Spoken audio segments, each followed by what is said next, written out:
Our screening this week, as we study principles of film form, is a movie called Run Lola Run, which is the only full feature film that we're going to be watching that is a foreign film.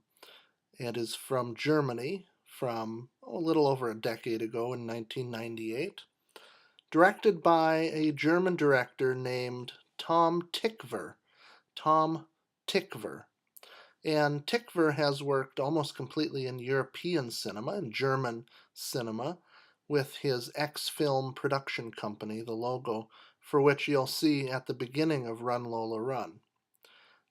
In addition to writing and directing his movies, serving as a writer-director, he has also composed the music for many of his films, including that of Run Lola Run. And Run Lola Run has got some very interesting sort of techno style music through much of it.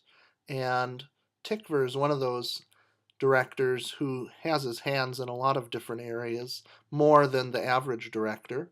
And being a director who composes the music of his films as well is one of the ways in which he has sort of expanded what a film director is typically involved in, more than the average film director. He wrote Run Lola Run specifically to star the lead actress Franca Potente. They were a couple at the time, and this was certainly not the first time that a director has tailored a project to star an actress with whom he was in a relationship or was a couple with at the time that the movie was made. So Tykwer is a very dynamic and very action oriented and kinetic director, and you'll see that in this movie.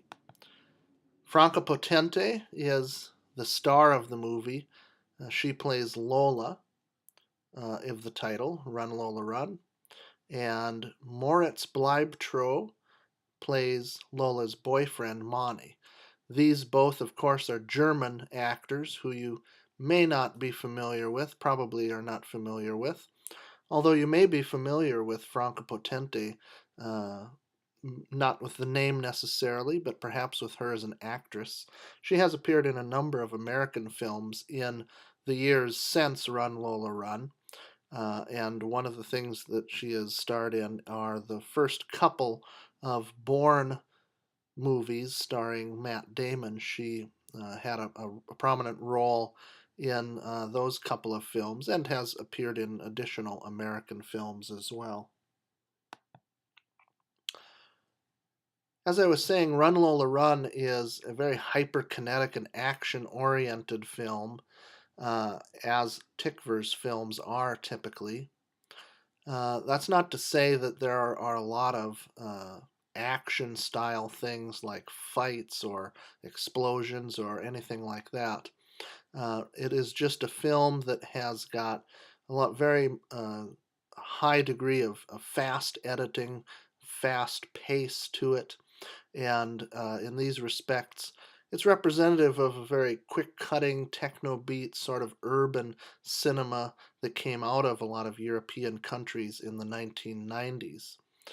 And one of the things that you'll see, and the reason that we're watching this movie in connection with our study of film form, is that the movie has quite an extensive experimentation with the formal qualities of cinema.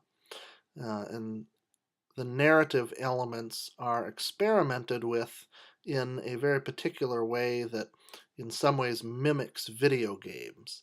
I'll just say that it's similar to video games in the respect that many video games, at least classic video games, had 3 lives that the player was able to play. You know, you could die twice and then have a third life to use in a video game.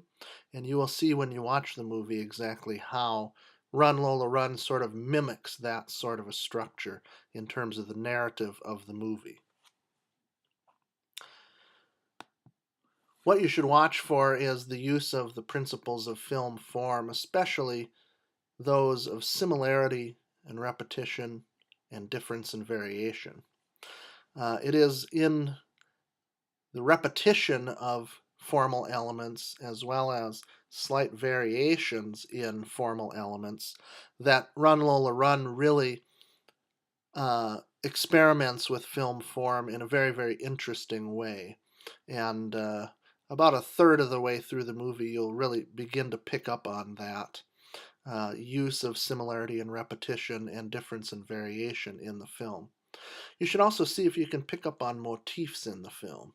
The idea of the motif in terms of being significant repeated elements in a film is one of the main principles we've been studying this week.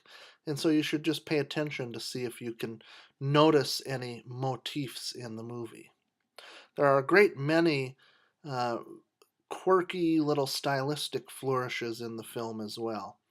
Uh, Particular sorts of camera angles, uses of different film techniques, and different things like that. So just pay attention to those as you're watching the movie as well. And then pay attention to the sound, the techno style music that I've already mentioned. Pay attention to that and appreciate that, as well as other sound elements that you will see in the movie.